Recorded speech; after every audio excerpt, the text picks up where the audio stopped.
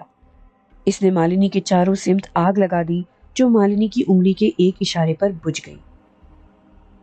یکا یک مالنی کی مترنم آواز فضا میں گونجی، کالی چرن اب میری باری ہے، لیکن میں حملہ کرنے سے پہلے ایک بار پھر تجھے جان بچانے کا موقع دے رہی ہوں، اگر تو چاہے تو جان بچا کر جا سکتا ہے۔ کالی چرن نے قہقہا لگایا اور بولا، سندر ناری، تم کالی کے مہان سیوک کو بھاگنے کو کہہ رہی ہو جس نے برسوں دیوی کی تپسیا کی؟ مالنی نے اس کی بات کا کوئی جواب نہ دیا اور بآواز بلند کلمہ طیبہ پڑھتے ہوئے اپنے دونوں ہاتھ اس کی طرف جھٹکے۔ درجنوں تیر کالی چرن کی طرف لپکے۔ میں نے پہلی بار کالی چرن کے چہرے پر خوف و ہراس کے آثار دیکھے۔ اس نے ان تیروں کو اپنی طرف آنے سے روکنے کے لیے کئی جنتر منتر پڑھے مگر ناکام رہا۔ بالآخر جان بچانے کے لیے میدان سے بھاگا، مگر درجنوں تیر اس کے جسم کے مختلف حصوں میں پیوست ہو گئے۔ اس کے حلق سے دلدوز چیخیں نکلیں اور وہ تڑپتا ہوا زمین پر گرا اور چند لمحے تڑپنے کے بعد ساکت ہو گیا۔ کچھ دیر بعد اس کے مردہ جسم میں آگ بھڑک اٹھی۔ اب وہاں کالی چرن کی لاش کے بجائے راکھ کا ڈھیر تھا جسے ہوا اڑا کر لے گئی۔ کالی چرن کا کام تمام ہوتے ہی میں رگھوناتھ کی طرف مڑا اور حیرت سے اچھل پڑا۔ وہ اپنی جگہ سے غائب ہو چکا تھا۔ اپنے گرو کی متوقع شکست، کالی چڑیل کے انجام اور مجھے مالنی کی طرف متوجہ دیکھ کر اس نے موقع سے فائدہ اٹھایا تھا اور چشمے زدن میں غائب ہو چکا تھا۔ اب میں نے مالنی کی طرف قدم بڑھائے اور پکارا، مالنی تم؟ میرے لہجے میں حیرت کے ساتھ مسرت بھی تھی۔ یہ مالنی نہیں، ہاجرہ بی بی ہے جس نے اپنی زندگی اللہ کی راہ میں وقف کر دی ہے۔ بابا جی، مجھے بھی اپنے قدموں میں پڑا رہنے دیجیے۔ میں رونے لگا۔ یہ تیرے بس کا روگ نہیں، نہ ہی درویشی تیرا نصیب ہے۔ تم لوٹ جاؤ وہیں سے جہاں سے آئے تھے، مگر اب بھٹکنا مت ورنہ منزل نہیں ملے گی، بابا جی نے کہا۔ اس کے ساتھ ہی بابا جی، میری ماضی کی مالنی اور آج کی ہاجرہ اور میرے ساتھی جن میری نگاہوں سے اوجھل ہو گئے۔ میرا ازلی دشمن رگھوناتھ بھاگ چکا تھا، ہاجرہ بابا جی کے ساتھ چلی گئی اور میرے والد صاحب خود رگھوناتھ کے قبضے میں تھے، وہ بھی نہ ملے۔ میں نے آوازیں لگائیں، بابا جی کو پکارا، ہاجرہ کو صدا لگائی، اپنے دوست جنوں کو آواز دی، مگر نہ ہی مجھے کوئی جواب ملا، نہ ہی مجھے کوئی دکھائی دیا۔ میں دیوانوں کی طرح بے قراری سے ان پہاڑوں میں گھوما، وہاں بھی گیا جہاں کبھی بابا جی کا آستانہ ہوا کرتا تھا، مگر اب وہاں کوئی نہ تھا۔ باپ کی تلاش میں اس مندر تک گیا جہاں رگھوناتھ نے انہیں قید کر رکھا تھا، مگر نہ ہی وہ ملے اور نہ رگھوناتھ کا کوئی سراغ ملا۔ کئی روز ادھر ادھر بھٹکنے کے بعد میں نے فیصلہ کیا کہ کسی طرح اس ملک سے نکل جاؤں جہاں میرا کوئی نہ تھا، مگر یہ بھی کوئی آسان کام نہ تھا۔ نہ ہی میرے پاس پاسپورٹ تھا اور نہ کوئی دوسرے کاغذات۔ مجھے وہ سادھو غیر قانونی طور پر اس ملک میں لایا تھا۔ آخر مجھے طارق کا خیال آیا، مگر وہ بھی اس گیسٹ ہاؤس میں موجود نہ تھا۔ گزر اوقات کے لیے 2-3 بار ضمیر کو سلا کر لوگوں کی جیبیں بھی کاٹی۔ میں چھپتے چھپاتے طارق کو ڈھونڈ رہا تھا تاکہ اس کی مدد سے اس ملک سے نکل جاؤں۔ پولیس کا ڈر بھی تھا۔ میں غیر قانونی طور پر انڈیا میں داخل ہوا تھا اور اس ملک کی پولیس کو مطلوب بھی تھا۔ جیل سے بھاگنے اور لڑکیوں کے قتل کے کئی الزامات مجھ پر تھے۔ مجھے معلوم تھا اگر میں پولیس یا BSF سمیت کسی بھی ایجنسی کے ہتھے چڑھا تو پھانسی پر لٹکا دیا جاؤں گا، اس لیے میں ہوٹل سے نکلتے ہوئے خاصا محتاط تھا۔ میں نے اپنا حلیہ بھی اکثر تبدیل کر لیا تھا۔ پہلے میری داڑھی مونچھیں تھیں، جبکہ اب میں کلین شیو تھا۔ ان دنوں سردیوں کا موسم تھا، ویسے بھی میں اپر پہنے رکھتا تھا جس کی وجہ سے میرا چہرہ تقریباً چھپ جاتا تھا۔ اس روز میں معمول کے مطابق سڑک پر مٹرگشت کر رہا تھا کہ سڑک کے کنارے کھڑی لڑکی کو دیکھ کر حیرت سے اچھل پڑا۔ وہ لڑکی ہو بہو میری بہن غزالہ کی طرح تھی، ہو بہو وہی چہرہ، وہی قد و قامت۔ میں چلتا ہوا اس سے کچھ فاصلے پر پہنچ گیا۔ اس کے دائیں بائیں 2 گرانڈ ڈیل افراد کھڑے تھے جو شکل و صورت سے ہی جرائم پیشہ لگ رہے تھے۔ ایک کا ہاتھ کوٹ کی جیب میں تھا جو معمول سے زیادہ ابھری ہوئی تھی۔ اس سے اندازہ ہوتا تھا کہ اس کے کوٹ کی جیب میں پسٹل یا ریوالور قسم کی کوئی چیز تھی۔ اسی وقت لڑکی نے آنکھیں اٹھا کر میری طرف دیکھا۔ ان آنکھوں میں خوف و ہراس واضح نظر آ رہا تھا۔ غزالہ اور اس لڑکی میں صرف معمولی فرق تھا۔ غزالہ کی آنکھیں براؤن جبکہ اس لڑکی کی آنکھیں کالی تھیں۔ میں لڑکی کو خطرے میں دیکھ کر مضطرب ہو چکا تھا۔ میں جانتا تھا کہ وہ میری بہن نہیں ہے، لیکن میری بہن کی ہم شکل تو تھی۔ جب غزالہ رگھوناتھ کی درندگی کا شکار ہوئی، اس وقت میں پولیس کی حراست میں تھا، لیکن آج میں آزاد تھا۔ مجھے کسی بھی قیمت پر اس مظلوم لڑکی کو بچانا تھا۔ یہ بھی رگھوناتھ کے قبیلے کے لوگ معلوم ہو رہے تھے جو ایک معصوم لڑکی کو سرعام اغوا کر کے لے جا رہے تھے۔ میری اپنی پوزیشن نازک تھی، اس لیے سرعام ان سے الجھنے کی بجائے میں نے ان کا تعاقب کرنے اور مناسب مقام پر ان سے نمٹنے کا فیصلہ کر لیا۔ اسی وقت ان میں سے ایک نے ٹیکسی کو اشارے سے روکا اور ٹیکسی کے رکتے ہی وہ دونوں لڑکی سمیت ٹیکسی کی عقبی نشست پر سوار ہو گئے۔ ان کے بیٹھتے ہی ٹیکسی آگے بڑھ گئی اور میں بے چین ہو گیا۔ ان کا تعاقب کرنے کے لیے کوئی نہ کوئی گاڑی لازمی تھی۔ خوش قسمتی سے ایک گاڑی آتی دکھائی دی۔ یہ ٹیکسی تھی جسے میں نے ہاتھ کے اشارے سے روکا اور ٹیکسی کے رکتے ہی فرنٹ سیٹ پر بیٹھ گیا۔ ڈرائیونگ سیٹ پر ادھیڑ عمر سکھ پگڑی باندھے بیٹھا تھا۔ سردار جی، جو آگے ٹیکسی جا رہی ہے اس کا پیچھا کرنا ہے۔ کیوں؟ سردار جی نے مجھے مشکوک نگاہوں سے دیکھا۔ وہ جی، اس میں میرے مامے کا پتر بیٹھا ہے اور اس کے ساتھ ایک کڑی بھی ہے۔ وہ جی، وہ شادی شدہ ہے پھر بھی ایسی حرکتیں کرتا ہے۔ آج میں اسے رنگے ہاتھوں پکڑنا چاہتا ہوں۔ وہ میرا سالہ ہے اور میں اس کا سالہ ہوں۔ وٹے سٹے میں رشتہ ہوا تھا، بہن کا معاملہ ہے۔ پلیز سردار جی چھیتی کرو، یہ نہ ہو کہ وہ ہاتھ سے نکل جائے۔ میں آپ کو کرائے سے 200-400 زیادہ دوں گا۔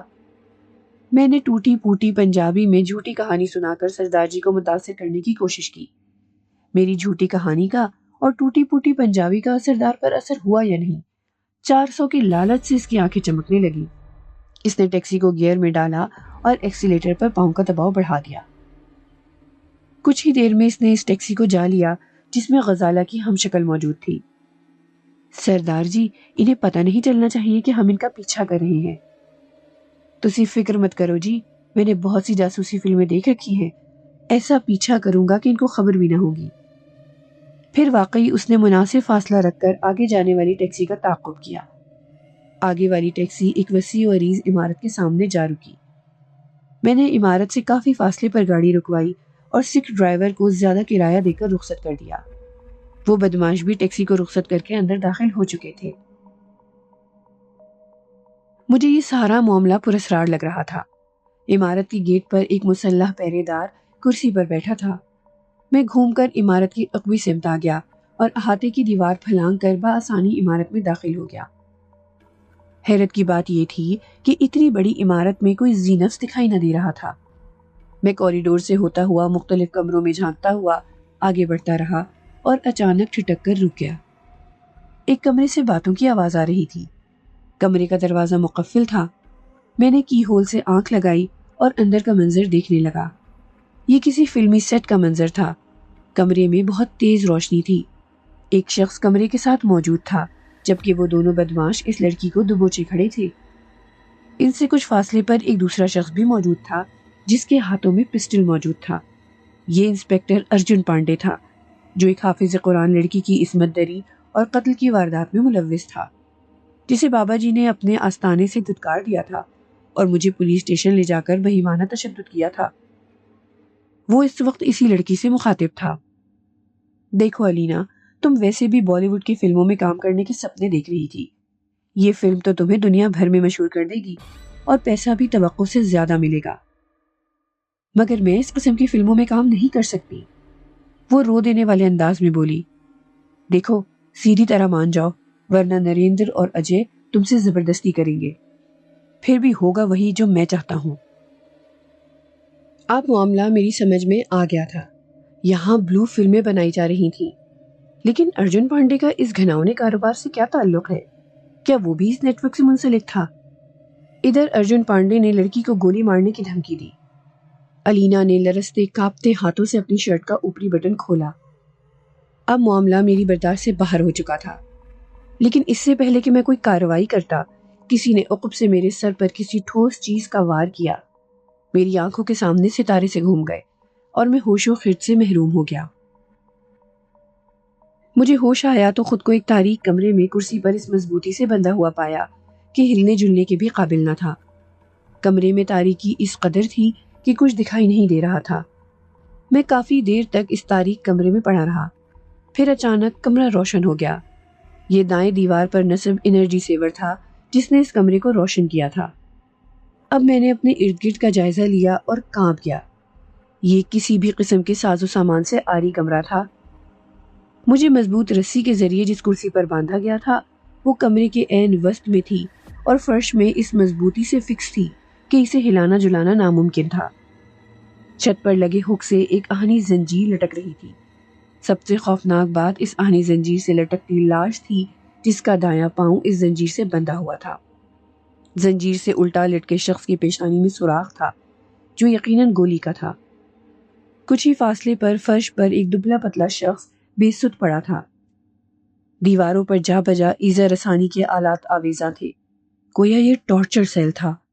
اگر میرے ہاتھ پاؤں بندھے ہوئے نہ ہوتے تو اس عمارت کی اینٹ سے اینٹ بجا کر باہر جانا بہت آسان تھا۔ کچھ دیر بعد کمرے کا دروازہ کھلا۔ اندر داخل ہونے والا ارجن پانڈے تھا۔ اس کے ساتھ 35 سالہ دراز قد شخص تھا جو 3 پیس سوٹ میں ملبوس تھا۔ اس نے آدھی آستین کی شرٹ پہن رکھی تھی۔ بازوؤں کے مسلز، ابھرا ہوا چٹان سینہ صاف ظاہر کر رہا تھا کہ وہ باڈی بلڈر ہے۔ اس کی آنکھوں میں تجسس تھا۔ وہ بغور میری طرف اس طرح دیکھ رہا تھا جیسے قصائی بکرے کو دیکھتا ہے۔ پانڈے، تم تو کہہ رہے تھے یہ بہت خطرناک شخص ہے۔ مجھے تو اس میں ایسی کوئی بات نظر نہیں آتی۔ وہ میرے چھریرے بدن کو دیکھتے ہوئے بولا، رام گوپال، یہ جتنا معصوم ہے اتنا ہے نہیں۔ یہ سرعام پولیس اہلکاروں کو بے ہوش کر کے لاک اپ سے فرار ہو گیا تھا۔ پھر اس نے تفصیل سے میرے بارے میں اسے بتاتے ہوئے کہا، یہ کسی پلید مردے کی روح ہے۔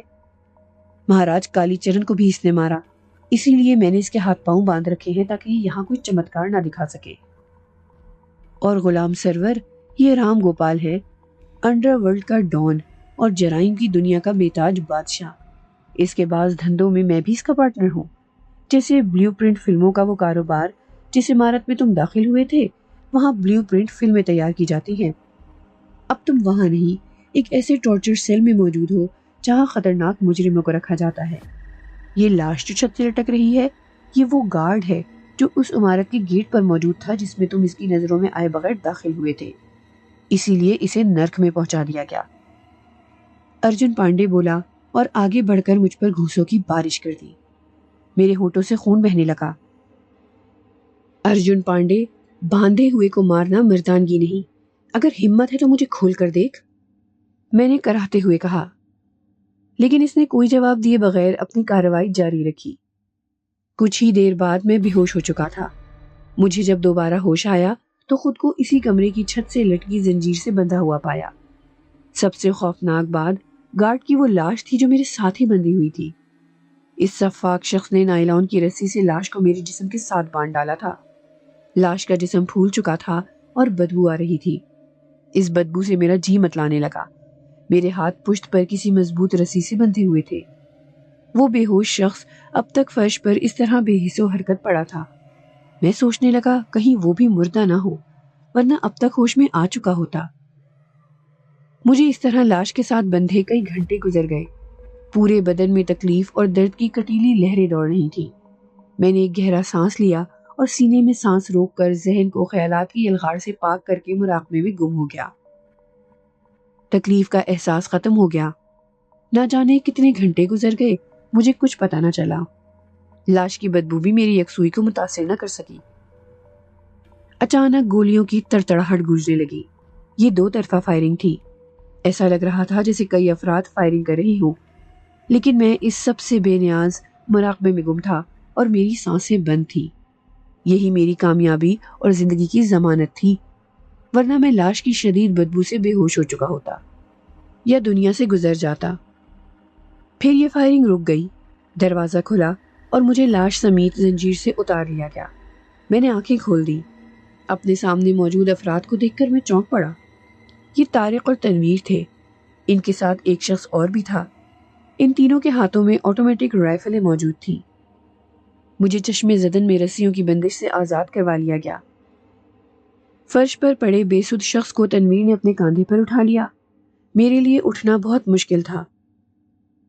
کئی گھنٹوں سے الٹا لٹکنے کے باعث ٹانگیں اور جسم جیسے مفلوج ہو چکا تھا۔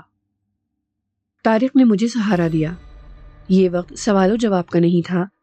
میں ان کے ساتھ کمرے سے باہر آ گیا۔ کوریڈور میں 3-4 گولیوں سے چھلنی افراد کی لاشیں پڑی تھیں۔ یہ یقیناً رام گوپال اور ارجن پانڈے کے ساتھی تھے۔ اچانک چند فائر ہوئے۔ گولیاں ہمارے قریب سے گزری۔ طارق اور اس کے ساتھی مجھے لیے ہوئے ایک ہال نما کمرے میں گھس گئے۔ اسی وقت ایک آواز گونجی، تم لوگ یہاں سے زندہ باہر نہیں نکل سکتے۔ یہ پانڈے کی آواز تھی جو مائک سے آ رہی تھی۔ پانڈے، جس طرح ہم اس عمارت میں داخل ہوئے ہیں اور تمہارے کئی کتے جہنم رسید کر دیے ہیں، اسی طرح اس عمارت سے باہر بھی جائیں گے۔ میں جانتا ہوں کہ اس عمارت میں صرف تم زندہ بچے ہو۔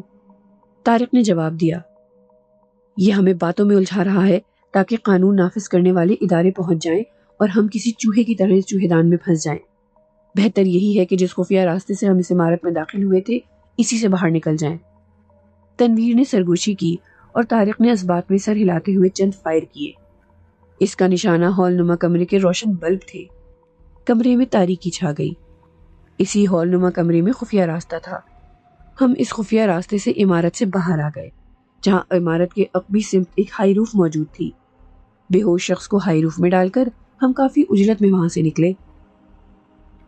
یہ کون ہے اور تم یہاں کیسے پہنچے؟ میں نے بے ہوش شخص کی طرف اشارہ کرتے ہوئے طارق سے پوچھا۔ یہ پروفیسر داؤد ہیں، باقی تفصیلات کسی محفوظ ٹھکانے پر پہنچ کر بتاؤں گا، اس نے جواب دیا اور میں خاموش ہو گیا۔ ہم بغیر رکے آگے بڑھتے رہے، ایک پیٹرول پمپ سے فیول ڈلوایا اور آگے بڑھ گئے۔ ہم رات کے آخری پہر اس عقوبت خانے سے نکلے تھے اور دوسرے روز مسلسل سفر کرتے ہوئے شام کے وقت ایک دیہی علاقے میں داخل ہوئے۔ گاڑی ایک کھنڈر نما عمارت کے سامنے رکی اور ہم بے ہوش پروفیسر داؤد کے ہمراہ اس عمارت میں داخل ہو گئے۔ یہ عمارت ٹوٹی پھوٹی اور خستہ حال تھی۔ کمرے گرد و غبار اور مکڑی کے جالوں سے اٹے ہوئے تھے۔ کافی کوششوں سے ایک کمرے کو صاف کر کے استعمال کے قابل بنایا گیا۔ طارق کے تیسرے ساتھی کا نام سلطان تھا۔ اس نے اپنے پاس موجود بیگ میں سے سرنج نکالی اور پروفیسر داؤد کو انجیکشن لگایا۔ کچھ ہی دیر میں وہ ہوش میں آ چکا تھا اور پلکیں جھپکاتے ہوئے بے تاثر نگاہوں سے ہم سب کو دیکھ رہا تھا۔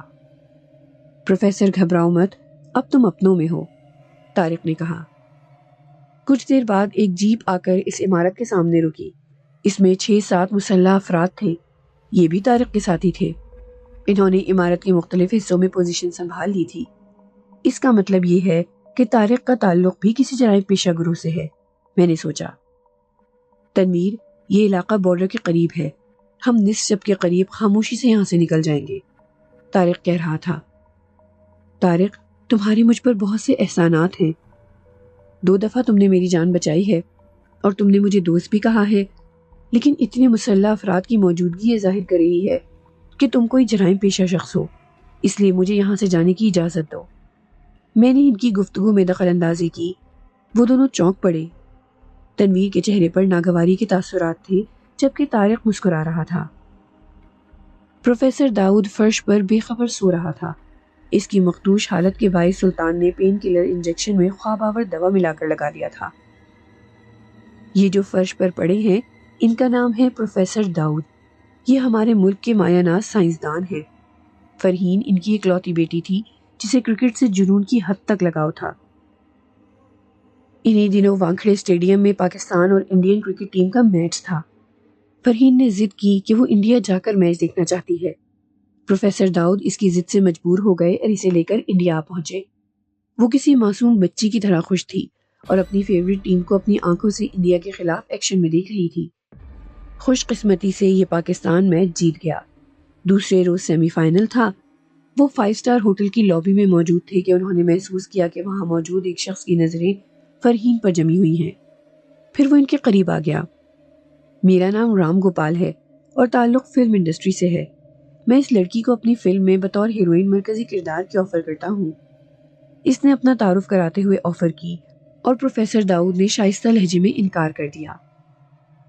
دوسرے روز وہ میچ شروع ہونے سے پہلے اسٹیڈیم میں جانے کے لیے گاڑی میں سوار ہوئے۔ ابھی راستے میں ہی تھے کہ ایک لینڈ کروزر نے سامنے آ کر اس کا راستہ مسدود کر دیا اور 4 مسلح افراد نیچے اترے۔ ان میں رام گوپال بھی تھا۔ چیختی چلاتی فرحین کو اغوا کر لیا گیا جبکہ پروفیسر داؤد کے سر پر پسٹل کا دستہ مار کر بے ہوش کر دیا گیا۔ پروفیسر نے ہوش میں آنے کے بعد پولیس سے رابطہ کیا۔ رام گوپال ایک بااثر شخص تھا۔ ان کی کوئی سنوائی نہیں ہوئی۔ چند روز بعد فرحین کی بلیو پرنٹ فلم منظر عام پر آ گئی۔ پروفیسر داؤد نے احتجاج کیا۔ ایسے موقع پر رام گوپال کا دست راست ارجن پانڈے حرکت میں آیا اور ہوٹل کے جس کمرے میں پروفیسر کی رہائش تھی وہاں ایسی جعلی دستاویزات رکھ دی گئیں جن سے ظاہر ہوتا تھا کہ پروفیسر داؤد پاکستانی جاسوس ہے۔ اس کا پاسپورٹ غائب کر دیا گیا اور گرفتار کر کے نامعلوم مقام پر قید کر لیا گیا۔ دوران تفتیش ان پر طرح طرح کے مظالم ڈھائے گئے۔ انسانیت سوز تشدد کے علاوہ انہیں نشاور انجیکشن لگائے جاتے۔ اس دوران فرین نے ایک روز موقع پا کر خودکشی کر لی۔ میرا اور میرے ساتھیوں کا تعلق ایک حساس ادارے سے ہے۔ ہم انہیں آزاد کروانے غیر قانونی طور پر اس ملک میں داخل ہوئے، لیکن ہمیں نہیں معلوم تھا کہ پروفیسر داؤد کو کہاں قید رکھا گیا ہے۔ اس دوران تم سے ملاقات ہوئی۔ تم ظالموں کے ظلم کا شکار اور میرے ہم وطن تھے، اس لیے میں نے تمہارا ساتھ دیا۔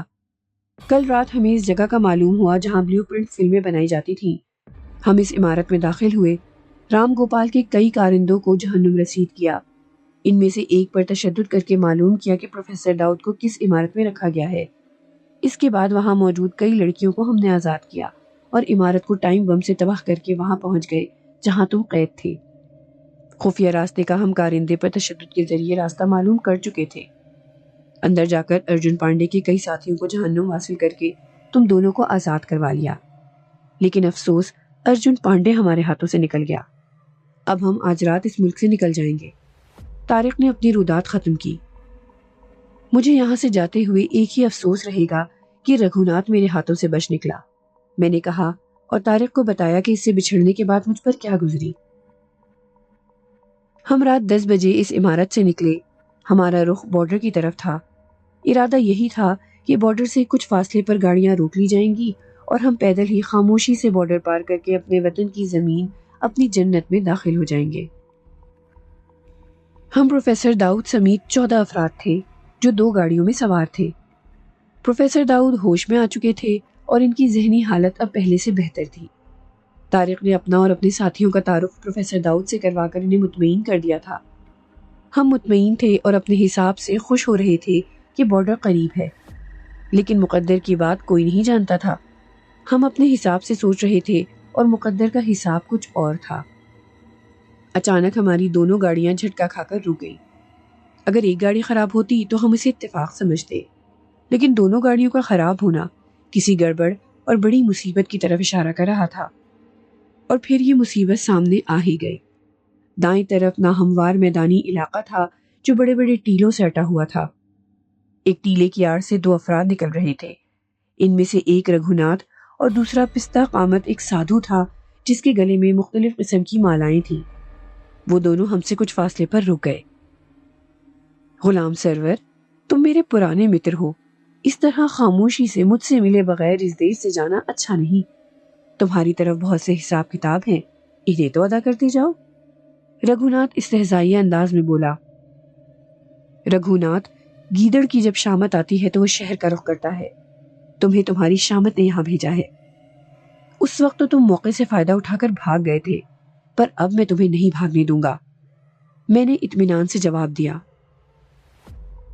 میرے جواب سے وہ جزبز ہو گیا اور گھمبیر لہجے میں کہا، اب تو یہ گھسے پٹے پرانے محاورے بولنا چھوڑ دو، تمہارا انت ہونے والا ہے۔ شاید تم اپنے گرو کالی چرن کی شرمناک شکست بھول گئے جسے ایک عورت نے عبرتناک انجام تک پہنچا دیا تھا، میں نے طنز کیا۔ بالک، اسی لیے تو میں آیا ہوں، میں کالی چرن کا متر ہوں، تمہیں نرک میں پہنچانے کے بعد اس ناری سے بھی کالی چرن کی ہتیا کا بدلہ لیں گے، پرنتو اتنا یاد رکھو، تم یہاں سے زندہ اپنے دیش نہیں جاؤ گے۔ یہ گردھاری لال کا وچن ہے۔ وہ اپنی انگاروں کی طرح دہکتی آنکھیں مجھ پر مرکوز کرتے ہوئے بولا۔ بند کرو اپنا یہ مداریوں کا کھیل تماشا، تنویر بیزاری سے بولا اور اپنی رائفل ان دونوں پر تان لی۔ وہ غصیلی طبیعت کا مالک تھا۔ بالک، اپنی یہ حسرت بھی پوری کر لو۔ وہ پراسرار انداز میں مسکرایا اور تنویر نے ٹریگر دبا دیا۔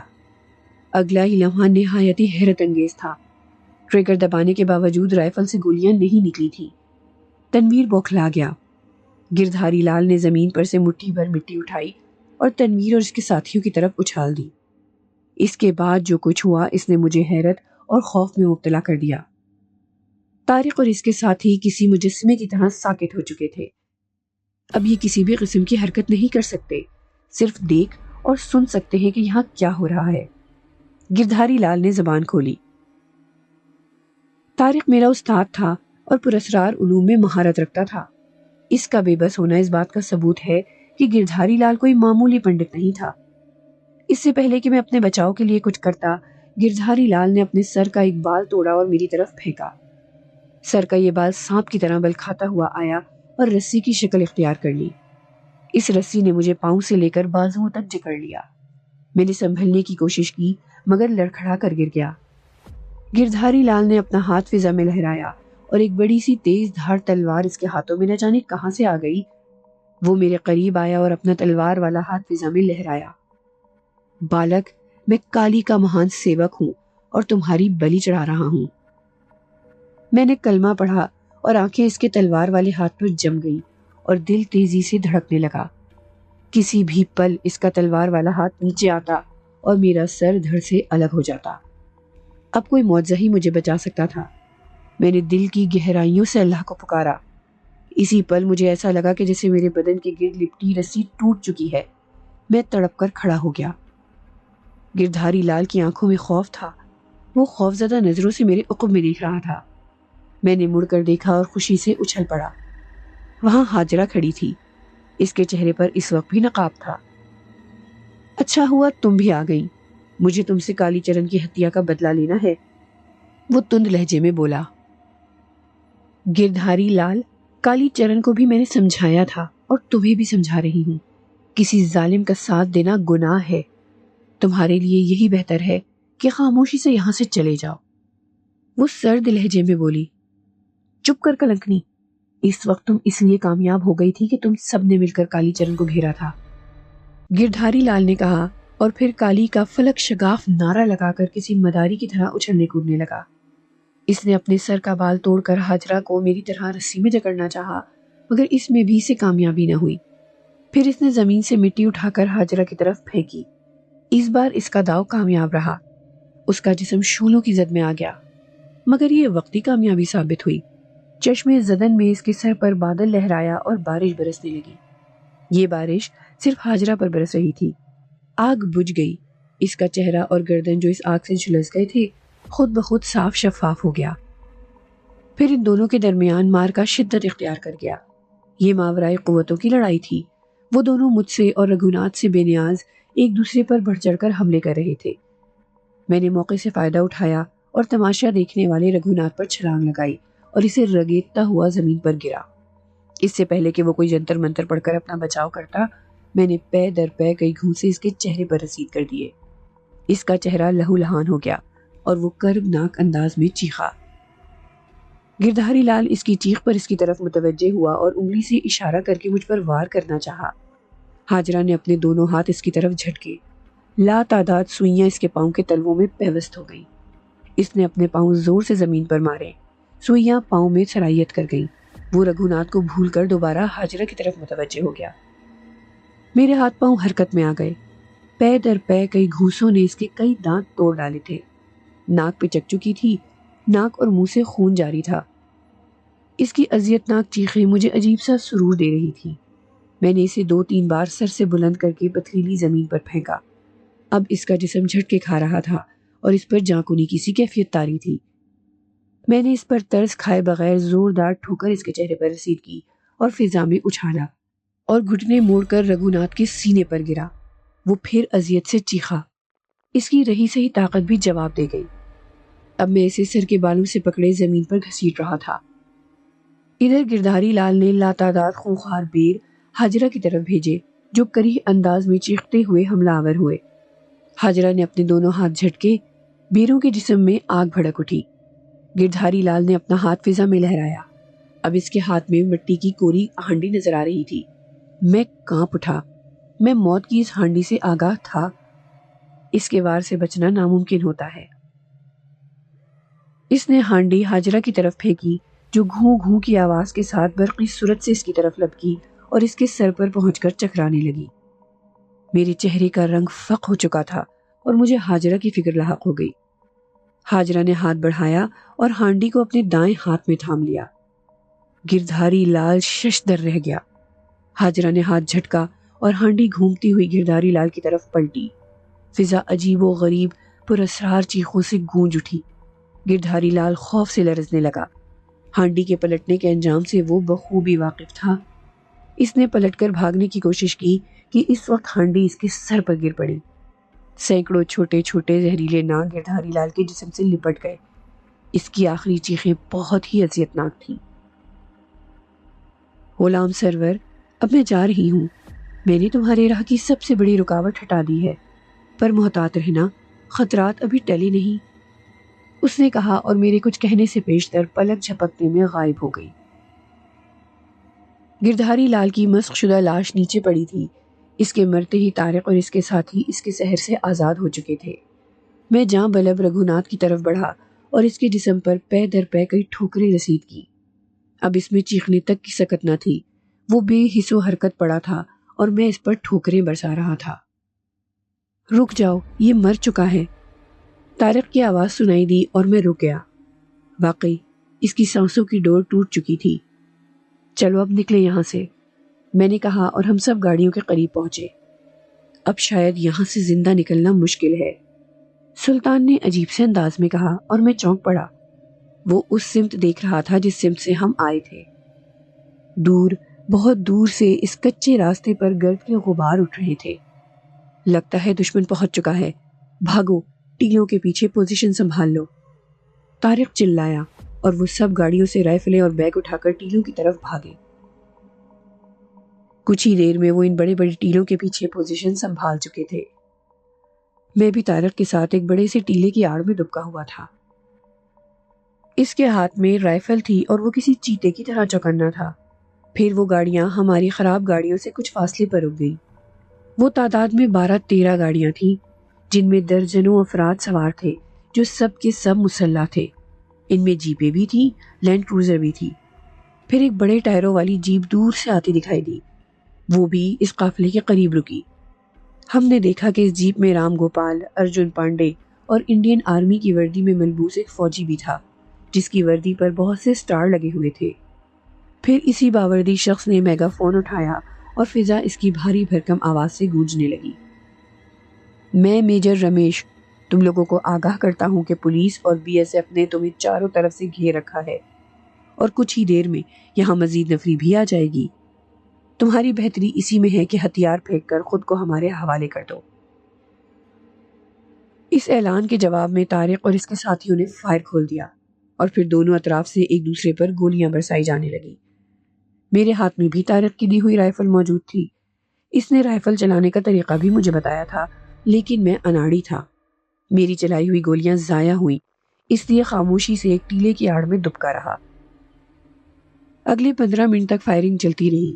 اس دوران BSF کے 2-3 اہلکار مارے گئے، لیکن اس سے کوئی خاص فرق نہیں پڑا کیونکہ وہ تعداد میں بہت زیادہ تھے۔ ان کا گھیرا رفتہ رفتہ ہمارے گرد تنگ ہوتا جا رہا تھا۔ ہم محاصرے میں تھے اور جانتے تھے کہ یہاں سے زندہ بچ نکلنا ایک معجزہ ہی ہوگا۔ ہمارے پاس ایمونیشن بھی محدود تھا اور یہ خطرہ بھی تھا کہ قانون نافذ کرنے والے دیگر ادارے بھی نہ پہنچ جائیں۔ ایسی صورت میں یہاں سے نکلنا ناممکن ہو جاتا۔ سب سے بڑا خطرہ سرحدی محافظوں کا تھا کیونکہ یہاں سے بارڈر قریب تھا، وہ فائرنگ کی آواز سن کر یہاں آ سکتے تھے۔ بہرحال طارق اور اس کے ساتھیوں کی زبردست مزاحمت نے پولیس اور BSF کی پیش قدمی روک رکھی تھی۔ ان کی کوشش یہی تھی کہ پولیس کی مزید کمک آنے سے پہلے یہاں سے نکل جائیں۔ پھر BSF کی طرف سے دستی بم پھینکے گئے۔ فضا سماج شکن دھماکوں سے گونج اٹھی اور گرد و غبار کے بادل چھا گئے۔ سب سے آگے والے ٹیلے کی آڑ میں طارق کے 2 شوٹر اس حملے میں مارے گئے۔ طارق کا چہرہ غصے سے سرخ ہو گیا۔ اس نے ٹیلے کی آڑ سے LMG گن کی نال نکالی اور فائر کیے۔ بلا شبہ وہ غضب کا نشانے باز تھا۔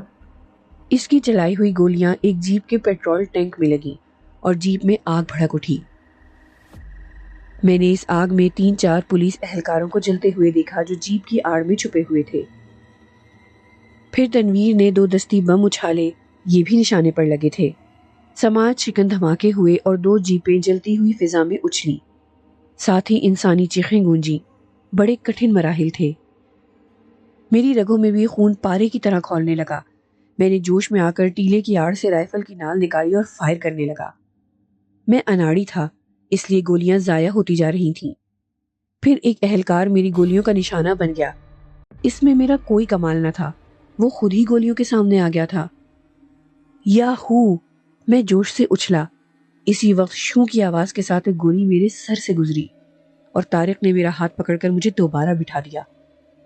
اگر اس طرح دوبارہ اچھلے تو بغیر کسی ٹکٹ کے اوپر پہنچ جاؤ گے۔ پھر فائرنگ میں وقفہ آ گیا۔ جگہ جگہ گولیوں کے خول بکھرے پڑے تھے، بارود کی ناگوار بو ہر طرف پھیلی ہوئی تھی۔ انڈین سپاہیوں کو ناقابل تلافی نقصان پہنچا تھا، کئی شدید زخمی تھے اور بہت سے مارے جا چکے تھے۔ ہمیں محصور ہوئے 2 گھنٹے گزر چکے تھے اور ڈر تھا کہ کہیں پولیس اور بی ایس ایف کے لیے کہیں سے کمک نہ آ جائے۔ ہم فائرنگ کرتے ہوئے آگے بڑھے، ہماری یہ کوشش بھی بے سود رہی اور ہم 2 مزید ساتھیوں سے محروم ہو گئے جو مخالف سمت سے چلائی جانے والی گولیوں سے مارے گئے، اور ہم پسپا ہو کر واپس لوٹ گئے۔ اب بچنے کی کوئی صورت نہیں، ایمونیشن بھی ختم ہونے والا ہے اور ہماری تعداد بھی رفتہ رفتہ کم ہو رہی ہے۔ سلطان مایوس لہجے میں بولا۔ پھر انجانے خیال سے اس کی آنکھیں چمکنے لگیں۔ اس نے جو کچھ کیا وہ کسی کے وہم و گمان میں بھی نہ تھا، وہ احمقانہ قدم تھا۔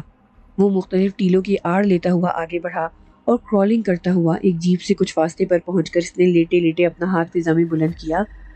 اس کے ہاتھ میں دستی بم تھا جو سیدھا جیپ میں گرا اور سماج شکن دھماکے کے ساتھ جیپ کے پرخچے اڑ گئے، لیکن جوابی فائرنگ سے اس کا جسم چھلنی ہو گیا۔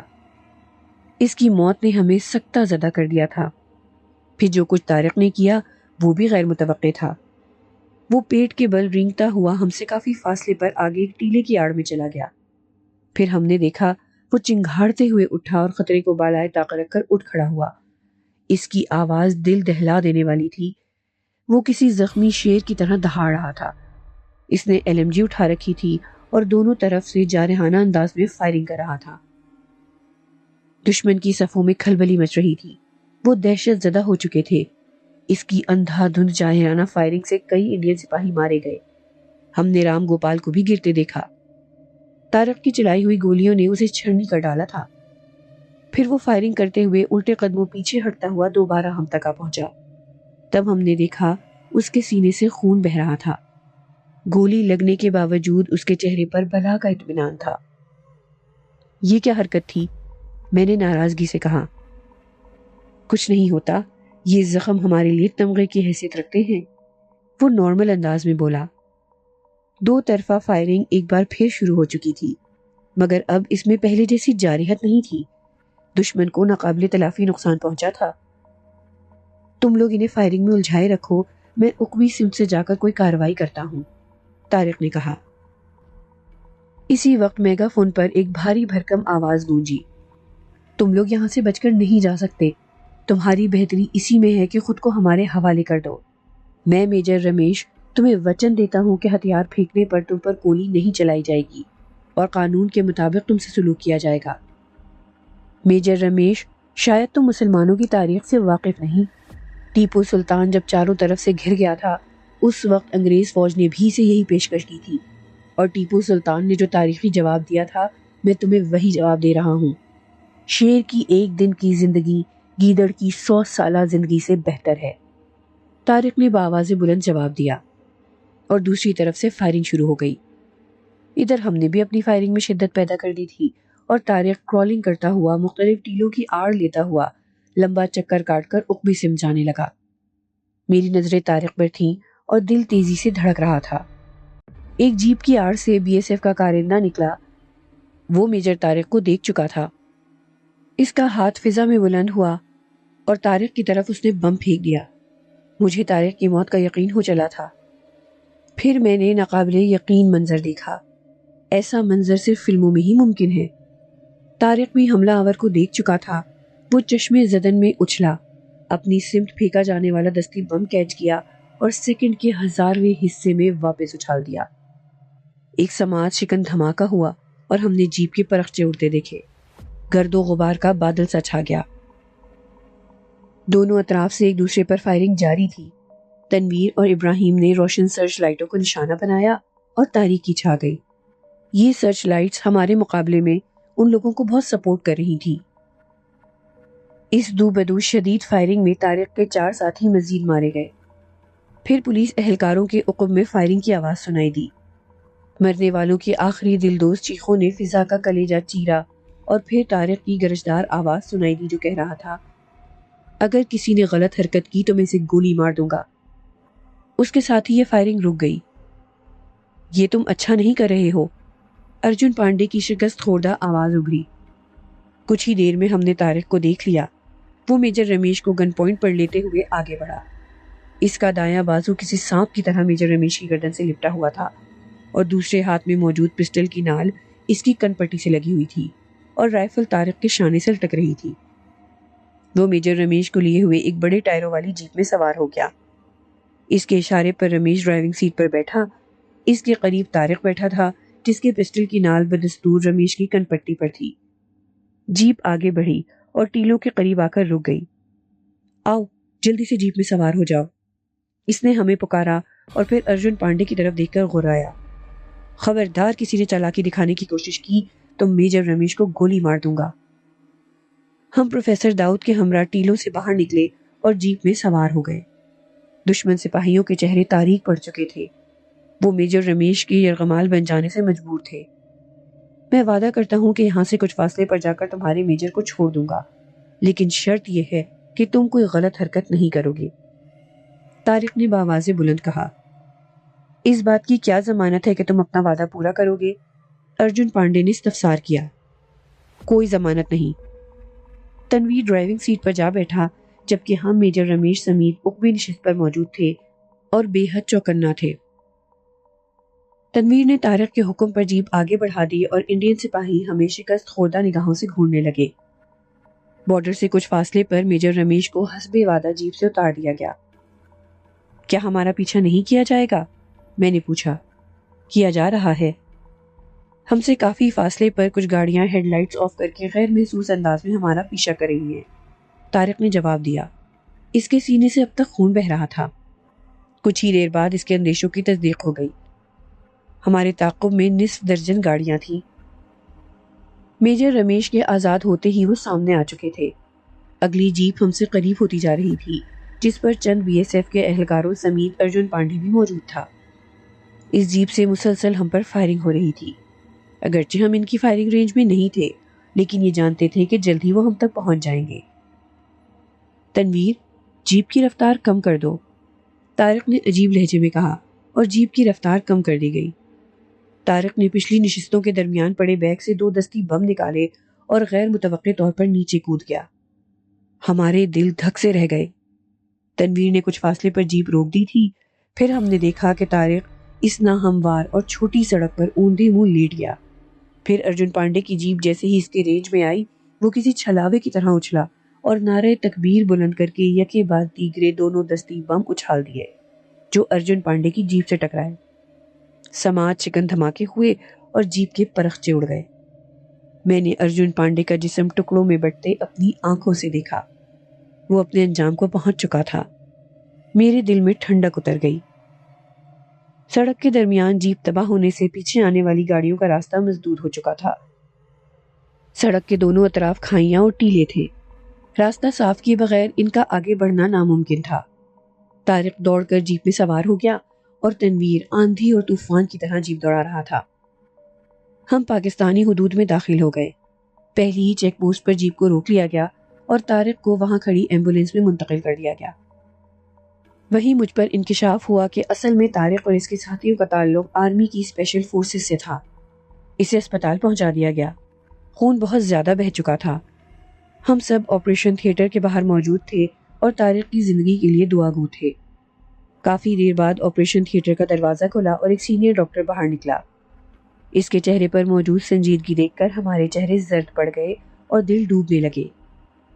مبارک ہو، آپریشن کامیاب رہا۔ ڈاکٹر کے الفاظ سن کر ہم خوشی سے کھل اٹھے۔ کامیاب مشن پر لوٹنے سے طارق اور اس کے ساتھیوں کو آرمی کے اعلیٰ ترین اعزازات سے نوازا گیا۔ ہفتوں ان کے کارناموں کے چرچے ہوتے رہے۔ میں نے کچھ عرصہ طارق کی مہمان نوازی میں گزارا، پھر ایک روز اس کی غیر موجودگی میں اس کے گھر سے نکل کھڑا ہوا۔ ہاجرہ کی یاد مجھے چین سے نہ رہنے دے رہی تھی۔ میں سڑکوں پر گلیوں میں برہنہ پا دیوانوں کی طرح سرگرداں رہتا اور ہر چہرے میں ہاجرہ کو کھوجنے کی کوشش کرتا۔ شریر بچوں کی ٹولیاں اکثر مجھے پاگل سمجھ کر پتھر مارتی رہتی۔ اسی طرح اپنے آپ سے بے پرواہ پاگلوں کی طرح ادھر ادھر پھرنے لگا۔ جہاں رات پڑتی وہیں سو جاتا۔ میری داڑھی اور سر کے بال جھاڑ چنکاڑ کی طرح بڑھ چکے تھے۔ میں پاگل یا فقیر دکھائی دیتا تھا۔ بالآخر ایک روز داتا کے دربار جا پہنچا اور وہیں اپنا ٹھکانہ بنا لیا اور دن رات خدا سے ہاجرہ کو طلب کرتا رہتا۔ میری زندگی اسی طرح گزر رہی تھی کہ ایک روز جب میں اپنا بدن کھجا رہا تھا کہ کسی ملنگ کا نعرہ مستانہ سنائی دیا۔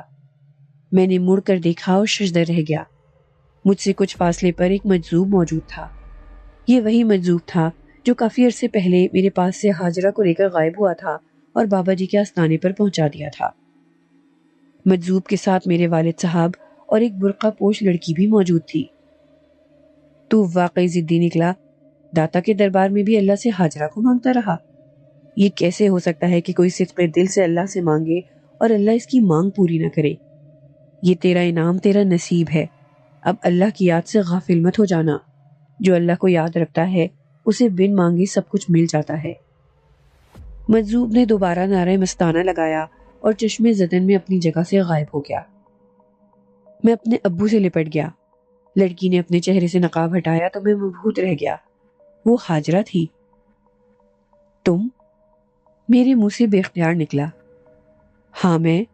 بابا جی نے کہا تھا کہ تم غلام سرور کے نصیب میں لکھی جا چکی ہو۔ وہ شرما کر بولی۔ مجھے ہاجرہ مل گئی، ابو مل گئے۔ ہماری شادی بڑی دھوم دھام سے ہوئی۔ اس شادی میں میجر طارق اور اس کے ساتھی بھی شریک تھے، لیکن کوئی بھی یہ بات نہیں جانتا تھا کہ اس بارات میں بہت سے جن بھی انسانی روپ میں موجود تھے۔ ہم دونوں اللہ کی یاد میں ہر وقت مشغول رہتے ہیں۔ ہماری شادی کو 5 سال کا عرصہ گزر چکا ہے اور ہمارے 2 بیٹے بھی ہیں جن سے کھیلنے کے لیے اکثر قاسم اور عبدالحفیظ نامی جن بھی آتے ہیں۔ اگر آپ کا کبھی ہمارے گھر آنا ہو تو کھانے اور چائے کی ٹرے کو خود بخود فضا میں تیر کر میز پر آتے دیکھ کر ڈریے گا نہیں، کیونکہ یہ قاسم جن کی شرارت ہوتی ہے اور یہ ہمارے بہت سے کام کر دیتا ہے۔ اگر آپ کو ہماری کہانیاں پسند آ رہی ہیں تو ہمارا چینل ضرور سبسکرائب کریں، ساتھ ہی ساتھ بیل آئیکن کو بھی دبائیں تاکہ ہماری تمام کہانیاں آپ کو سب سے پہلے مل سکیں۔